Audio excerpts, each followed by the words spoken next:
About today's program, as I am an OU alumni as well as my daughter, so Boomer Sooner. And yes, and we have got an exciting program today, so let's get started. We'll begin our program with an invocation from Sharon Cosby, song and pledge from Michelle Place, visitor introductions from Carl Vincent, and new member introduction from past President Hannibal Johnson.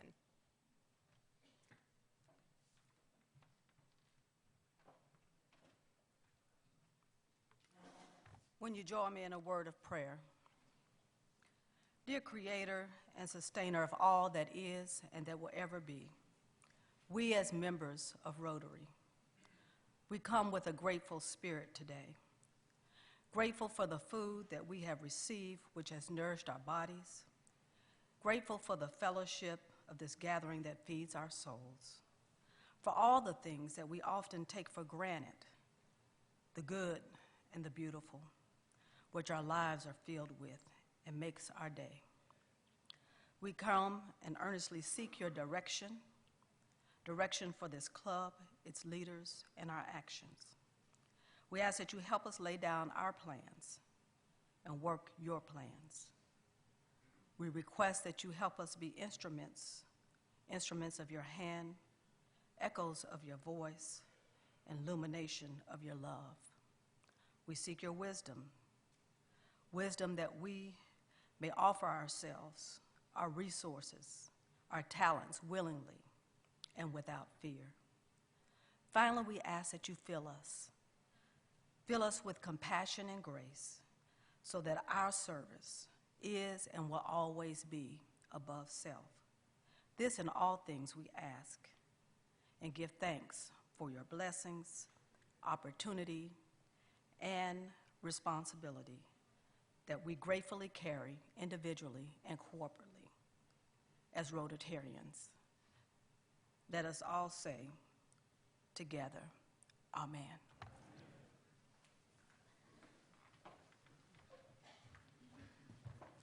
Let's sing our national anthem today. Oh, say can you see by the dawn's early light, so proudly we hailed at the twilight's last gleaming, whose stripes and bright stars through the perilous fight, for the battles we watch, burst of melody streaming, and the wonders of time, the ones bursting in air,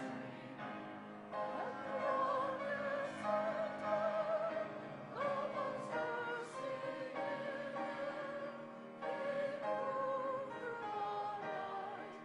that our flag was still there. Lord, save us as stars sing, hallelujah and wave. Walk and don't afraid, and the whole world brave. I pledge allegiance to the flag of the United States of America and to the republic for which it stands, one nation under God, indivisible, with liberty and justice for all.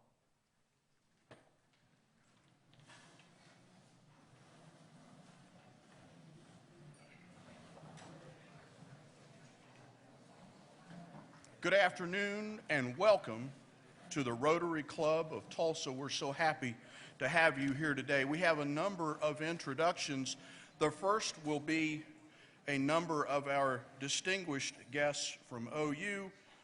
Ed Monette tells me any guest from OU is distinguished, so we'll apply that. We have former Regent Robin Siegfried and Sherry Siegfried. If you'd just rise for a moment when we call your name. We have Tracy Kennedy, Leah Brumbaugh, Jonathan Joyner, Emma Kentz, Diane Horn, Jim Sluss, John Schumann, Lauren Brookie. How are you, Lauren? It's good to see you. President Joe Harris, who'll be our speaker later. Former Regent John Stewart, Regent Phil Albert, Jim Herman, Ladina Bolton, Krista Pedersen, Shelley Fowler. We're so glad you could all join us. I'll introduce our visitors now. Jerry Dillon brought Derek Alexander with him today. Jim Campos brought Cindy Fugit. Eric Cullen brought Chris Stevens. Karen McCannell brought Cassie Reese Tipton. Cara Gay Neal brought Ken Neal, may be related. Ken, thank you for your service all those years at the Tulsa World. I enjoyed your work. Mike Rogers brought Kirsten Rogers.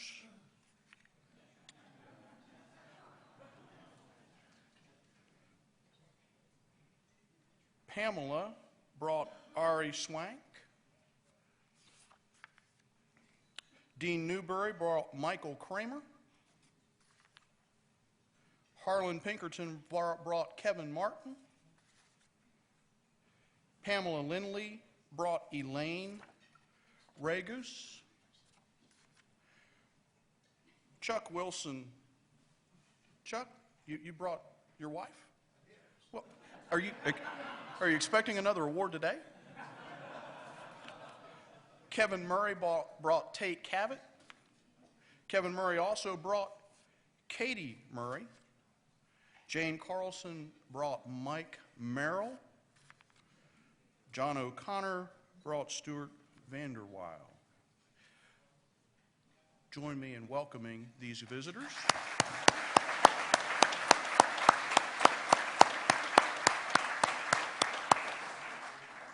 Oh, what distinguished guest. Mr. Steve Turnbow is here with us today as a guest. Also, thank you for joining us, Mr. Turnbow. A couple of visiting Rotarians, Harlan Pinkerton from Sand Springs. Hi, Harlan. And Brian Jackson brought Mike Carter. Thank you all for coming and visiting us today.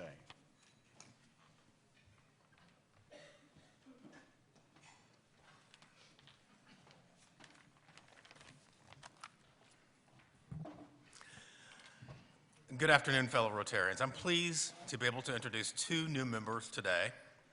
After both have been introduced, please stand and help me welcome them with a rousing Rotary round of applause. First up is Matt Hancock.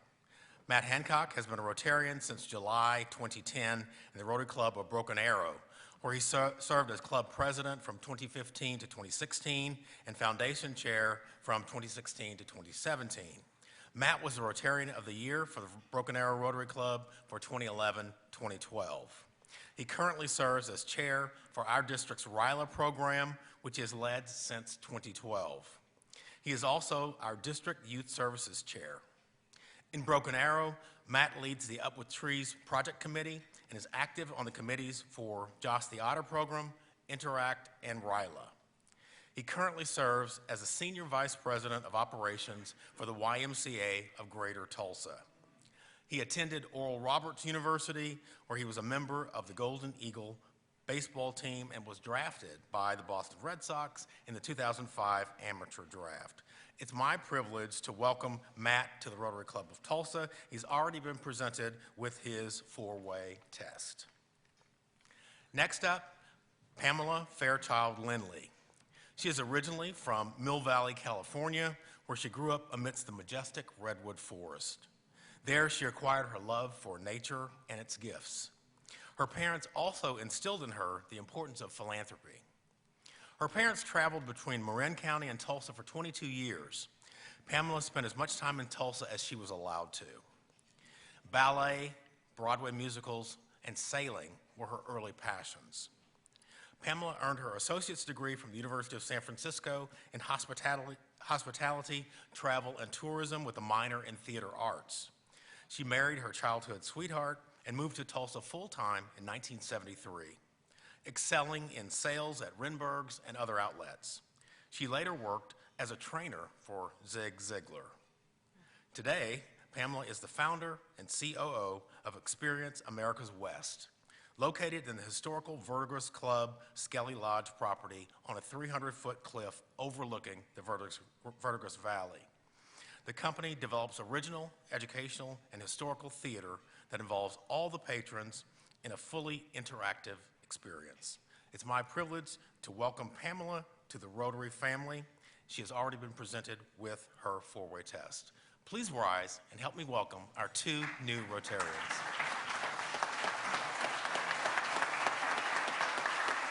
Autograph. You want me?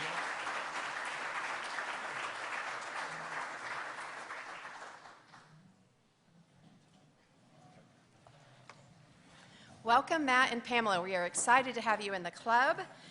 And we have a special thank you to this week's meeting sponsors, Dan Newberry with TTCU Federal Credit Union, Rod Robarbs with Southern Hills Veterinary Hospital, Katie Johnson with Upshaw Johnson, and Darren Walkup with Commerce Bank. Thank you to our meeting sponsors.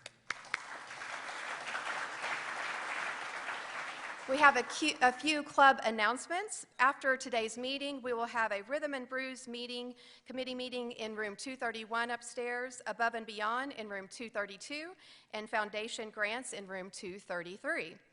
And in upcoming programs, OSU alum and fans, you'll be glad to know that next week you get a chance on the stage, and that will be with President of Oklahoma State University, Burns Hargis, will be our special speaker, and special guest Mike Turpin will introduce President Hargis, so you will not want to miss that. It should be fun. October 9th is our TPAL offsite meeting at Skyway Leadership Institute. This is in partnership with our partner school, Celia Clinton. We will get to witness the children experiencing Skyway Learning Institute, so you will not want to miss that. Please be sure to register on DACDB so we make sure we have enough food for everyone on our offsite adventure. We also have an MSNI workday coming up, scheduled for Saturday, October 5th from 8 to 12 p.m. Volunteers are always needed. If you'll see Tim out in the lobby afterwards, he can tell you all about this great mission. If you haven't had a chance to volunteer for this before, I highly recommend it. It's a very moving experience, and you do not want to miss being part of that. Another great opportunity this Thursday is, and that's tomorrow night, for the wine, cheese, and chocolate, and that will be with the Rotaract Club of Tulsa, so please make sure to go and support them. You can still get tickets to that at this time. And it's also time to start the nominating process for positions within the club. The 2019-2020 nominating committee members are Chairman Jeff Hassel, John Raines, Mike Homan, Hannibal B. Johnson, myself, David Wagner, Tim Nall, John DeBar, and Matthew Bristow. If there is someone you would like to recommend for the office of President, Secretary Treasurer, Sergeant at Arms, Director at Large, or Trustee, please contact one of these members of the nominating committee before October 15th. And at this time, I would like to introduce Tana Scott to the side mic for some Sarge Fines. Is this okay? Good. It's on. I have to do a little movement today, so I got a wireless mic. Are you proud of me? Cool. Yeah. So fancy. I know. I don't know how I'm going to do all of it with all this stuff in my hands. How about I do this? Okay. So I'm going to start with the bidding sheets for the OU OSU tickets are out in the foyer. If you want to go to the game, just go bid on them. Winner is the highest bidder, obviously. Second is we have the winner of the Be the One photo contest. So can I get a little drum roll? Do we do a brrrr? Yeah, there we go. Hello? How is everybody at Rotary Club of Tulsa? The winner is Kirsten! Oh, yay, Kirsten. Yay! So, you get to go swing some sticks at the Flying T, you cute little thing. There's your $50. You can tell everybody that I gave you your very first $50. Congratulations, Mike. And Michelle Place, where are you? I am so sorry. So, you know, when Becky asked me to do this, I had nightmares of forgetting somebody's fine. Literally, like, wake up at night sweating, going, oh, thank God it's not real. I didn't totally screw up the only job I have. Well, Michelle You stops had me. one job. One job. It's like what I tell when they mess up my food. You have one job. Ah! So I'm outside at the September 11th meeting, and she says, where did my fine go? I was like, oh my gosh, I'm so sorry. Then I get back to find out that that was her actual birthday. It wasn't, Wednesday was her birthday. So to make up for it, if everybody would join me in singing happy birthday, and I didn't know if you liked vanilla or chocolate, so everybody join in. Happy birthday to you. Happy birthday to you. Happy birthday, dear Michelle. Happy birthday to you. So sorry. So sorry. And this is the picture that she submitted for her actual birthday. This is her and her daughter. I know. I'm so sorry. And I'm going to match her $100 fine. That is my punishment. She's told me not to, but I'm going to do it anyway. So now we can get on to the current fines, starting with Johan Talman. Where are you? I thought you were going to be up at the video screen. Happy birthday, September 20th. These are his beautiful children. He said he didn't have a good photo, and I thought this one is perfect. So happy birthday. John Croissant? Croissant, where are you? All right, so it was his 1-year anniversary, September 19th. And also, congratulations, it is his first year of owning his Allstate agency. So congrats, John. Okay, I have to read this one. This is from Lane Dolly. And she said she is donating $75 to recognize the September 19th surprise ceremony awarding 96-year-old tank gunner Clarence Smoyer a bronze medal after a wait of 75 years following his service during World War II. He's the last living member of his tank crew. Our Rotary speaker on March 6, 2019 was Adam Makos, author of Spearhead, the New York Times bestseller about Clarence's bravery in the legendary 3rd Armored Division. Adam worked tirelessly to win recognition for Clarence. Congratulations. So thank you so much, Lane. If you have anything you want to announce, birthdays, anniversaries, please let me know. I promise that will be the last mistake that I make. I have paid the ultimate price. I'm not making the same promise for myself. Sorry. Okay, wait. You're doing great. That will be the last fine mistake I How about make. today? It will be, yeah, Yeah. for sure. Last mistake today, for sure. Last mistake on September 11th. And now I would like to welcome David Peterson for a quick announcement.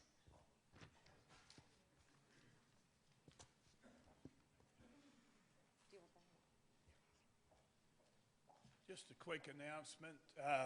Many of you I know have been touched by what you've seen happening to the people in Bermuda and the Bahamas and around there. We have one anonymous member that is especially been made aware of the situation in Bermuda and the Bahamas, and he has donated $20,000 to be routed through Rotary International. He thought that maybe some members of our club would like to join in. If so, Rotary International has told us about a district in Florida that is taking in funds from clubs all over the world to help the people there. If any of you would like to, time is of the essence. The needs are great. Just send a check to the Rotary Foundation of our club. In the memo section, just write Bahamas, and we'll get it there. We would like to be able to send all the money that we've raised within the next week or so, so you need to expedite and do that as fast as you can. Thank you.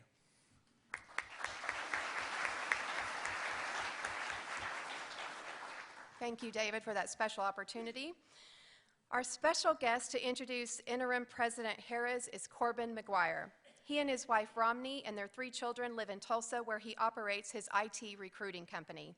He served as then candidate Stitt's campaign chairman, was the MC of the inauguration, and has been an important part of recruiting key members of the now governor's cabinet.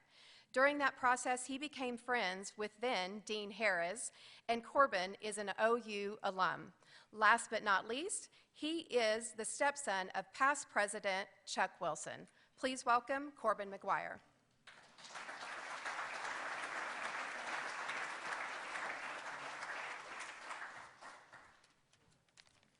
Well, thank you very much. Let me tell you who I am real quick. I'm going to introduce Joe Harris, and I want to kind of tell you our connection. So I've been friends with Governor Stitt for a number of years, and so when he won in November of 18, he came up to me and said, "Hey, I want you to help me on the recruiting front. I need some help bringing the right people in Oklahoma. If we build the right team, that's going to make all the difference, and I want people that are cause and effect, and I want business people." And he kind of walked me through what he was looking for.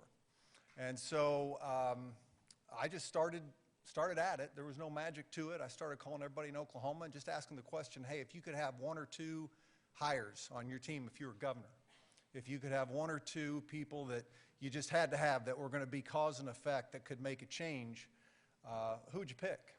And the name that kept coming up over and over again was Joe, it's not Haraz, Joe Harris.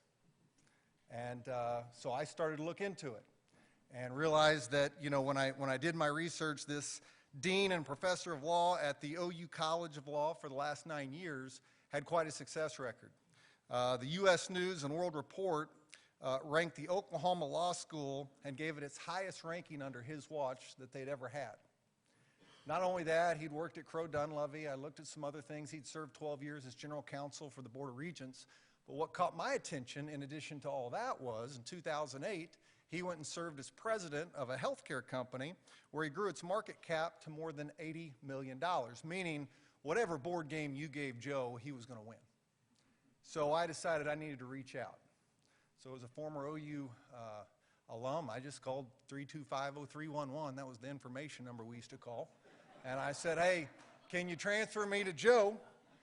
And I got to tell you something. When you leave a voicemail with people, I found this in the past 6 months. I've recruited for 14 years.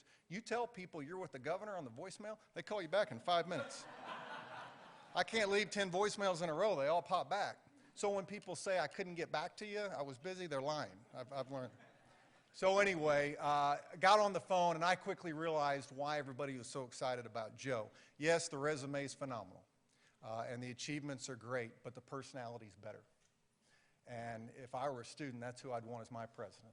He's engaging, he's fun. So I gave my best pitch trying to get him to come in and interview with us. This is November of 2018. He didn't know he was going to be interim president of the university at that time. And I worked it as good as I could, and he said, hey, I appreciate it. I bleed crimson, and I think I'm going to stay here. I appreciate the offer. And that was that, and I understood. But on May 18th of 2019, that was a big day for our university when he was named interim president of the university. And having tried to recruit him, I knew what a big deal that was for us. And so we did get him in after that to come meet with Governor Stitt.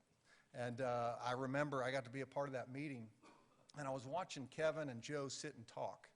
And the best way I can explain it, and then I'll bring them up here, the best way I can explain it, I just got finished reading the Bob Stoops book. We got a bunch of OU people here. And Stoops talks about 1999, he had this coaching staff with Venables and all these great coaches, and Stoops and Spurrier Jr., and the electricity, and Leach, and the electricity that was on that staff at the time, the energy they brought each other.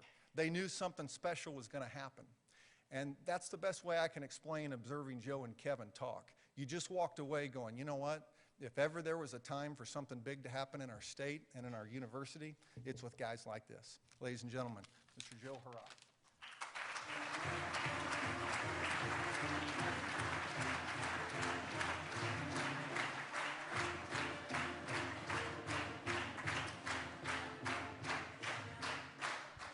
Thank you. That is quite an honor, and he's so good at speaking, he should just continue until we hit 12 o'clock or 1 o'clock. No, honestly, when we think about what a great university does, and we're going to talk about that, but when we really are being authentic about what a great university should do, it is to produce people like Corbin, right? I mean, Corbin is, I've learned his story over the last 6 months, and I've heard him tell it with sincerity and with pride, and I'm sure he'll share it with you. But it's someone who has understood, to me, what is the meaning of life, right? And that is to love, and where you can, and if you can, make a difference. And my hope for every OU grad is that they turn out like Corbin. He's engaging, he cares, he understands where his principles are, he's grounded in faith, and he wants to help. And that really is the biggest hope that we have. So, Corbin, thank you very much. And it's always tricky being up here whenever you have 2 former and 1 current boss in the audience. But John Stewart, Robin Siegfried, Phil Albert, it's been a pleasure to be with you all. And this really is. So 4 months ago and change, I received a phone call. It was late and actually early in the morning, and it was the opportunity to do this. And I had friends ask me afterwards, isn't there some risk attached to that job? And I said, no, what could possibly go wrong? That shows you my depth and level of understanding. It has been an absolute joy. It's been a lot of activity, but it's been a real joy. And as we've spoken with those throughout the state, a big part of this conversation has been a conversation about getting back to basics. What does it mean to be a great flagship university? And it starts off with being really clear about what it is we do. And outside of religion, I'm not sure there is an area that carries with it more import. Right? When you think about what happens, right? We train, we educate the next generation of those that lead our society. We create knowledge. Right? We create human expression. And like this Rotary Club, we serve society. This idea of doing more than just your part, but actually serving society. And so I think about the opportunity here to be a part of that. It is stunning. And the healthcare component, right? Caring for those in times of need that could actually be life-threatening and certainly life-enhancing. And those are a sacred mission. And so when we think about the role of it, I was at an event yesterday at lunch, and my dad was there, and he turns 90 in December. I won't miss it. And I had him there, and I looked out there, and I thought about this idea of what does a great university do? And I looked at him, and he was the youngest of 9 from an immigrant family. His father came over from Lebanon to find a better life at the age of 11. They came to Oklahoma before statehood. And they were actually following the oil industry because there was a role for those that could sell fruit from a wheelbarrow. And my dad, as the youngest of 9, was the only one to go past high school. And they put him through college, and he went to OU. He went to OU undergrad and then OU medicine. And so I'm a direct beneficiary, not just as receiving my undergraduate degree from OU, but my dad was a beneficiary of a great public research university. And so as we go about this adventure, the idea is what makes one great. And I don't think it's okay to simply state that you are. I think that's disingenuous to just say that you're great. And as we look at where we're going to be over hopefully the next decade or so, it's this idea of what makes a great university. So what are those elements? And to me, and I carry a huge bias coming into this, but a critical element of this, is being public. This idea that the best and brightest have the opportunity to go and receive the best at a price they can afford. Is it actually accessible? Is it based on merit, or is it based on some combination of merit and having the financial ability to afford to do it? And I can assure you I wouldn't be here, right, if there wasn't OU, because of my dad. And so as we think about what makes a great public university, it has to be affordable, and it also has to be excellent. If either one of those two are gone, you cannot be a great institution. And so it has to be accessible. It has to be affordable. What else does it have?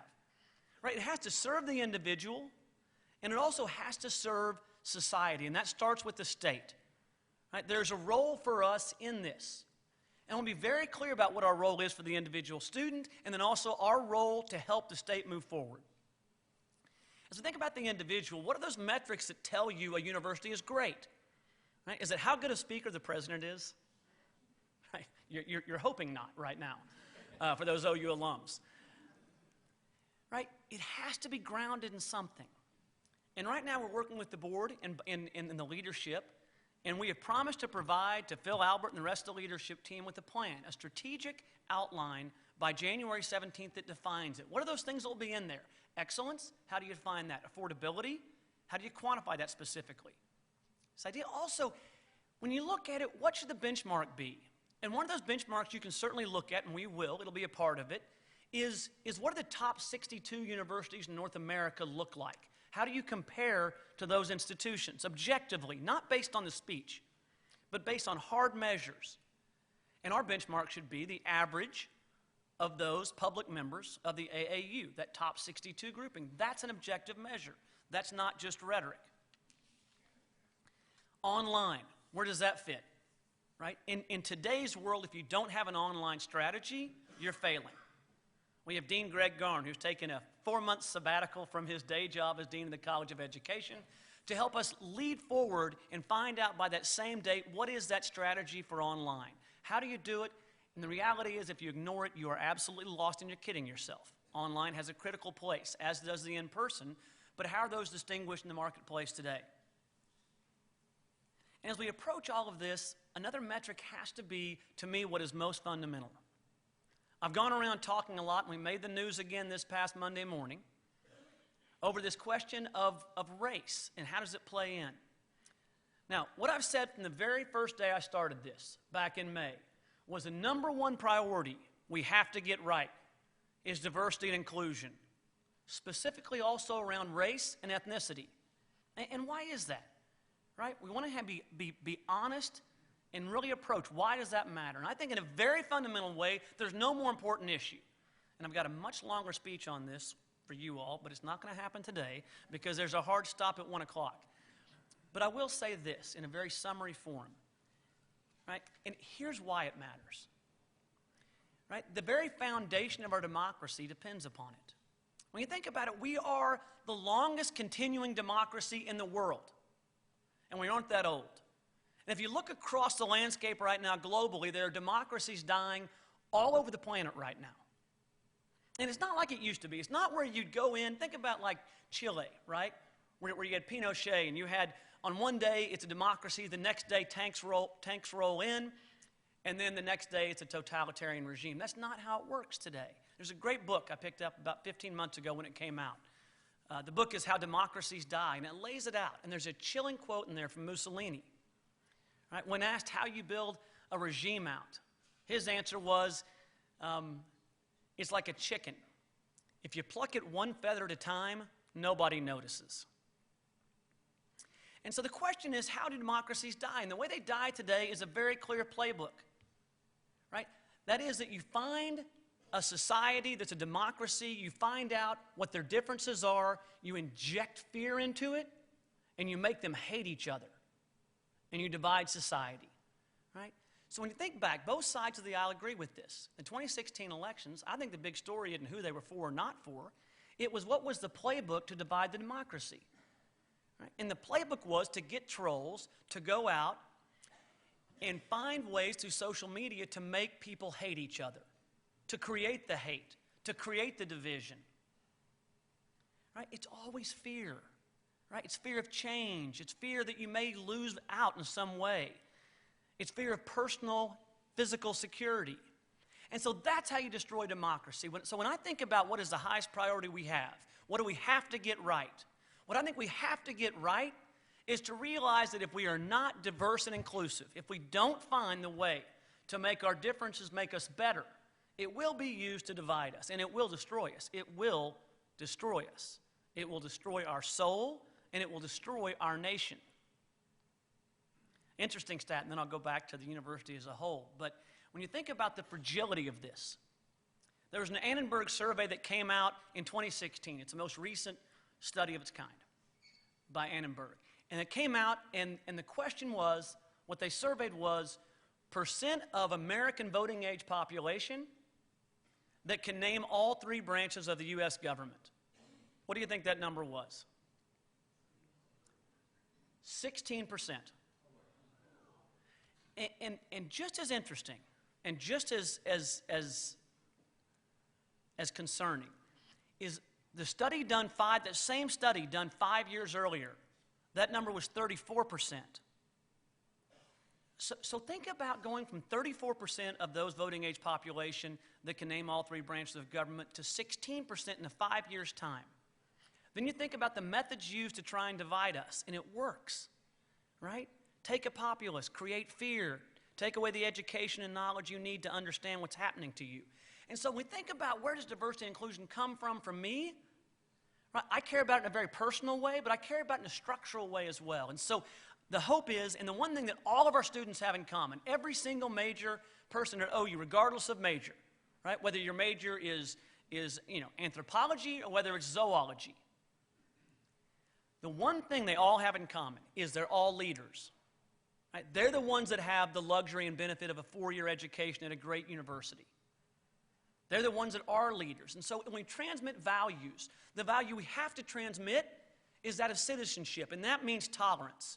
Not that you agree with somebody, but I can tell you I've been guilty before of wondering how somebody could think something else, especially politically, and then discount their position to zero and simply say, I have no idea how they could think what they're thinking, and therefore they must be wrong. Right? We have to understand each other. Right? It's Atticus speaking to Scout, right, and To Kill a Mockingbird. It's the idea you've got to walk around somebody else's skin to understand them. So our hope is, and our plan is, and we built a real plan around this. How do you do this? I'm not going to give you all the details, but we have a 500-page document reduced to an executive summary with the phase 1, phase 2 plan at the university, and their actual elements. I can tell you, I wanted to come out in the first week I was there and launch a big show about how this is our top priority. And the key thought leaders there said, don't do that. Don't do that. Work on the hard stuff first. Make the structural changes you need. And we're doing that, and they were right. I also have walked around telling people, a lot of folks have said, gee, I hope there isn't another racial incident. And my answer was, there's a racist incident every single day on every single place in this country. It isn't a question of if it's going to happen. It's a question of when, of course it's going to happen. It's how do you deal with it? And we are absolutely focused on making sure that when there is racism, we call it out, put it in the corner, shine light on it until it's eradicated. And it will take a long time to end it all, but we're going to do our part. And that's the goal. That's what we're going to do. All right, the rest of the playbook.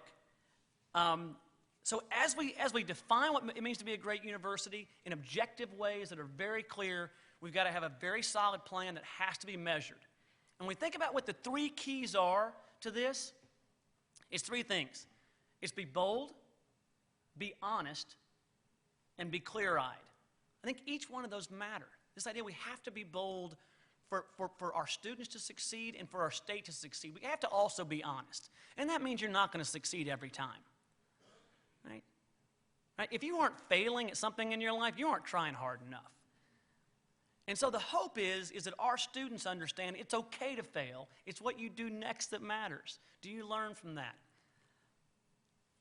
The financial house, we have gotten in order and will continue to get order and must stay focused on that, and we will. The next idea is how do we actually propel the university forward in a way that advantages the state? And I can tell you right now, as a university, we've been a little bit isolated in how we approach this. What I've learned from working with chambers of commerce, from working with nonprofits and other groups is that the key to this in a state like ours, the key to anywhere, but certainly in our state, is it has to be done with the plan done in partnership. The University of Oklahoma, right, as a flagship research institution of this state, is necessary, but we are in no way sufficient, not even close. And the thing that has changed so much has been the last several months has been this idea of us working together. Corbin's done it. Governor Stitt has done it. Both chambers of the state legislature have done it. For the first time in 5 years, we had an increase in funding. Part of that was $8.3 million to the Norman campus. That was a challenge to us, and that was help us drive the state's economy. We know research is a critical element. Now here's some funding and make something happen. And really the way it works, that a university works to help drive the economy, is pretty simple. You bring in some really intense subject matter experts, right? You bring in subject matter experts, and then you have them get some federal funding, typically. Then you build upon that more university investment. You also then ask for private investment. Then the state invests some additional money.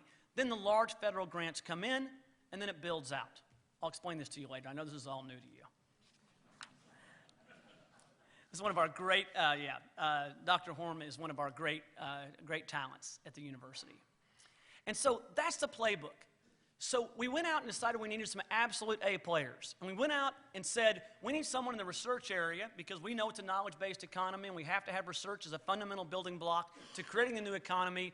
We need to go find some true A-level talent. And with this additional funding provided, we went out and we were proud to announce, and we announced it about 2 weeks ago, that we brought in a world-class talent to be our vice president for research. A man named Dr. Thomas Diaz de la Rubia. He's from Purdue University, and he was Purdue's senior vice president for strategy and chief scientific officer. We're going to build out a cohort. We're working on sort of a grouping here of true experts that can help us develop the research that we have, make sure it's complementary, find the areas of overlap, work with the state, work with the governor, work with private sector, and build this out. And that's how we transform the economy. And do it in a very clear way, and that's our role. Not by ourselves, but in partnership. And that's how this state is going to move forward and lead. And where are those areas that matter for us? You've probably heard these recited before, but it's engineering, energy, computer science, a big area certainly here in Tulsa, aerospace and defense, quantum technologies, early childhood, education leadership, health across the board. That enterprise has to be grown. Social work. And it's also realizing the role the institution has in a good intersection of these places. Right? It's not just the hard sciences. It's also part of our culture and who we are. One of the contributions I'm most proud of that's taking place here is the work that we're doing from various disciplines around the 1921 race massacre. The idea of helping out and understanding our history. That's part of being honest about who we are and how we heal and how we move forward. And so that's the approach. I want to make sure we leave some time for question and answers. But as we look at it, OU in Tulsa, what does that look like? As we go forward and as we build this strategic framework that we will have, it will not be a detailed strategic plan by January 17th, but it will be a strategic framework. As we look at Tulsa, there's no question that for the University of Oklahoma, we have a key role in our mind to play here. We already have areas of excellence. Immunology is another area of excellence. As we look at it, there have been conversations about what does the undergraduate campus look like? How do you grow it? What's the approach? We know Tulsa is a complicated market for higher education. In fact, it might be the most complicated place for higher education. But it's essential, right? When you think about, we were meeting with the foundation earlier today, this idea of how do we take our state's second largest city and move it forward. OU wants to play a critical role in that. That role is certainly through healthcare. The School of Community Medicine is stunning and it's done incredible work. My first event I got to go to was the first four-year full-time graduation from the School of Community Medicine, and our dean is fantastic. What is our role? It is to continue to grow the undergraduate population. I know there were conversations about moving quickly to a 7,000 or 10,000 student campus. That is really complicated in this landscape, and our goal is to be bold and honest and clear-eyed, and we're going to continue to grow the undergraduate student population, but it will not be in a massive burst. Right? Structurally, it's not there for that to be done, and we can discuss that later if you'd like. We do want to take the graduate programs we have and the undergraduate programs and grow them, especially in the graduate areas. This idea of finding key researchers that plug into clusters in Tulsa and also across the state as a whole. How do they work together? This idea of early childhood education, right? How does that factor into our strategy in the Health Sciences Center? Right? There's a direct linkage in those areas. What happens in pre-birth all the way through 3 years of age, which is your area of study, right, has a direct correlation with healthcare outcomes long term. How do those link together? Our strategic areas for the Health Sciences Center are cancer, right, diabetes. Gerosciences is one of them. You think about age-related disease states, how they correlate, this is an area. Certainly the cyber range and the funding that came through there, that's a strategic area. So as we come back and look at where we hope to be in Tulsa, The answer is better, more focused, to grow, and to grow in a way that's done together. I don't think there should be a plan for OU in Tulsa that OU creates by itself. It doesn't make sense. I mean, the entire campus is built around the idea of partnerships. And so our goal is during this time period to reach out to our partners, which include the major foundations, includes the state, right, governor's office, the legislature, and we figure out together what is that plan. We had a meeting last Friday in the governor's office. The governor brought Burns Hargis and I and our teams together. Burns, by the way, some of you all know, he'll be your second best speaker over the next 4 weeks. That's right. That's how you'll recognize him. Right? Not because his introducer is louder and less eloquent than mine.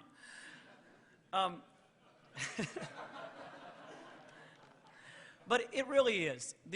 The way for us to get there is to work together, right? Our entire campus in Tulsa is built around a fundamental premise, and that is that as you produce the academic literature, right, as you write the next article that's an important piece of the creation of knowledge, that is not just transmitted to the student, but that is transmitted to help people directly in our communities. And that is not a solo mission. Whether it's providing social services to those most in need, or whether it's building the next spin-off company that transforms our economy, that is a team sport. And we're an essential player, but we're not sufficient. And so my hope is that as we build this plan out, we are bold, honest, and clear-eyed, and that when we talk about the successes of OU, we're talking about the successes of individuals in their lives and this state as a whole. That is the measure of true success, and that's what we're committed to. Thank you.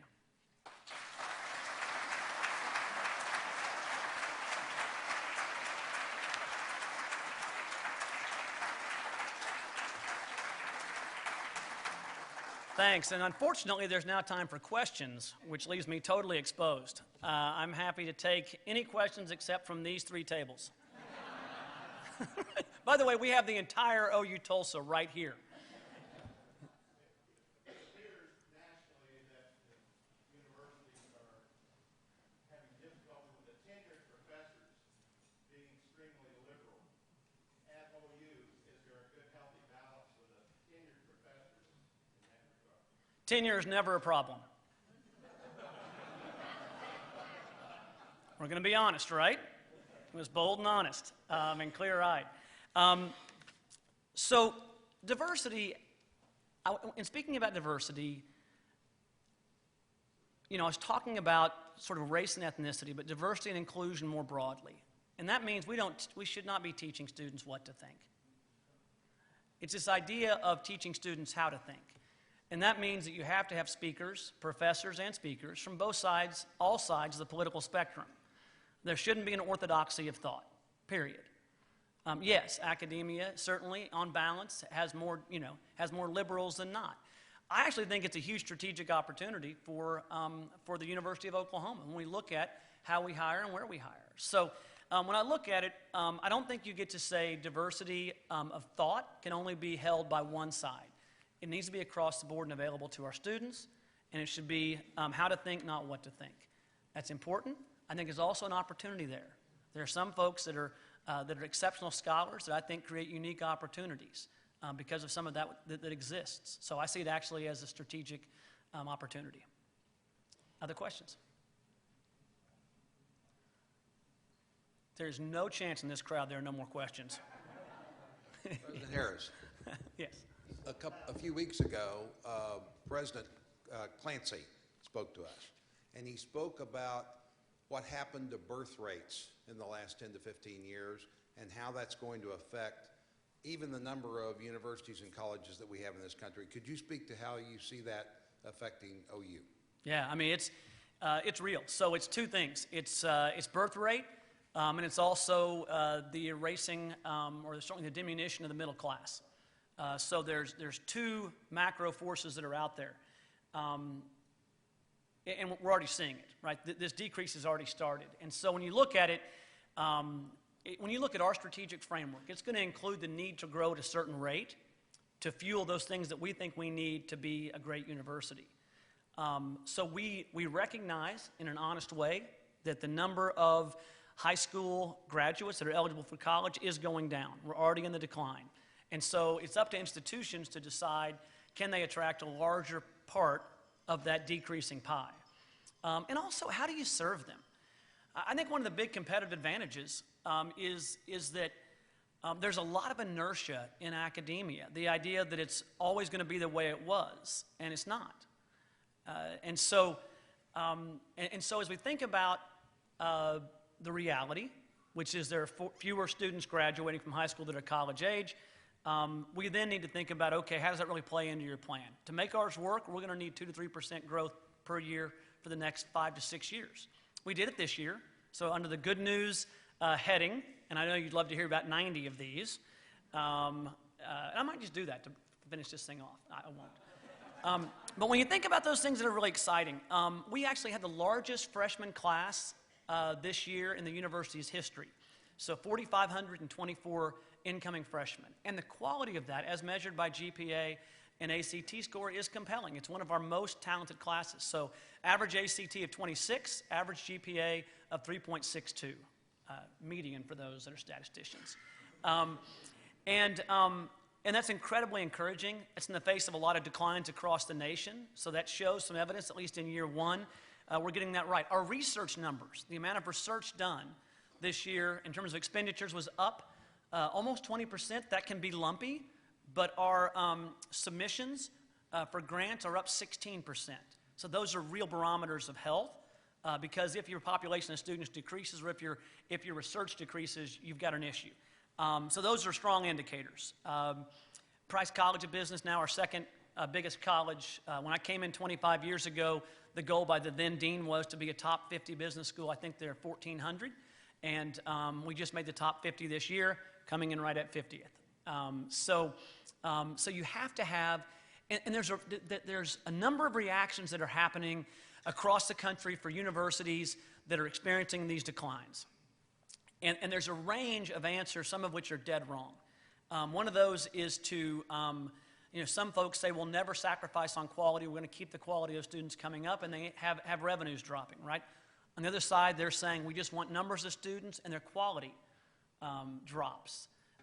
The trick is how do you balance in this environment? And I think it's by having a clear framework. There are some schools that will not make it. There are no question there are schools washing out right now that will die. And it's also important that I think every school has to have a clear physical campus strategy and a clear virtual strategy. And so I think that those are essential elements. As we work with the board on this question of where is it going in the near term and long term, that's the big question we're grappling with, is what is the combination of those two? I think ultimately you wind up with probably a higher priced in-person version over time, bricks and mortar experience, and maybe a lower cost, but still high quality version of online. I've taught in the online space. At the law school, we went from having no online degrees to building out. We became the third largest in the country last year. And I wanted to teach in that space to see what it's like. And it's not the old correspondence school of the old days. The learning management software that's out there and the way you can teach really is compelling. So I think there are a number of answers, but I think the only absolute failure is if you assume that it's not going to change, because it will, and it is. Yes, sir. When my son went to OU, I was fascinated how many Texas license plates there were from the students. So what's your guess on what the percentage of people that send their kids to OU from Texas is? And that might dovetail into his question about building enrollment, because I know there's a number. Yeah, it is about, this number is not going to be exact. Somewhere in the 24% range, and don't hold me to that, is from the North Texas area. It's a big piece and a growing piece, and one of the great places for growth, and a lot of talent. And the good news is a lot of those students stay in the state. And I know one of the big challenges that we're working on today with one of the foundations was how do we get the talent that we have, that we grow, to fill jobs in Tulsa and create opportunity in Tulsa. Right now, the biggest thing I'm hearing from the knowledge-based jobs that are out there is we need more talent that has, that has the requisite training. And so for us, we see one of our roles, one of the questions we had today is, Tulsa needs, and it was measured in the thousands per year of graduates from the four-year institutions coming into Tulsa. And so we see, without a doubt, North Texas as a growth area. Other questions? I think we have time for one more question. Is that right? Where's the president? Okay. There's a bell and a gavel, and I'm terrified. Yes. The state of Oklahoma has 25 state-funded colleges and universities. Is that a good thing or a bad thing? It's a thing.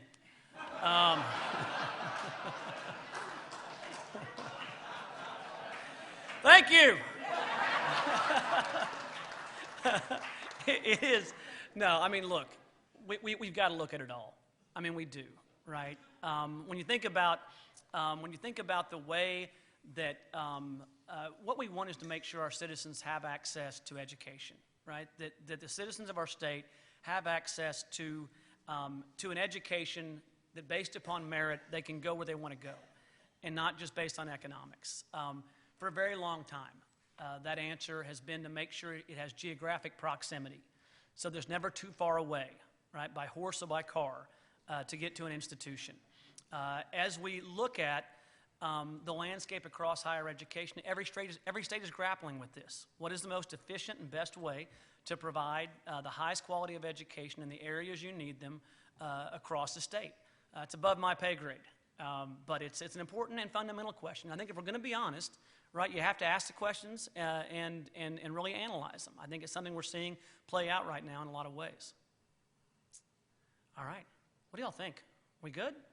I'm not going to leave until you absolutely commit to saying I was better than Burns. We good? All right. Thank you all.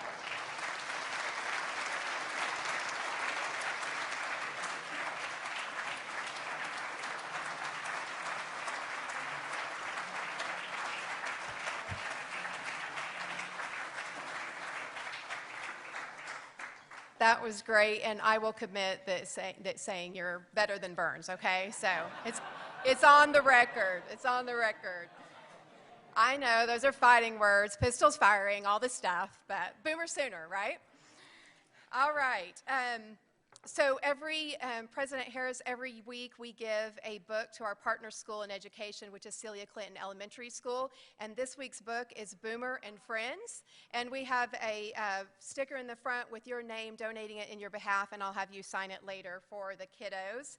And so, in closing today, Rotarians, you are brave, you are generous, you are agents of change. Now go change the world.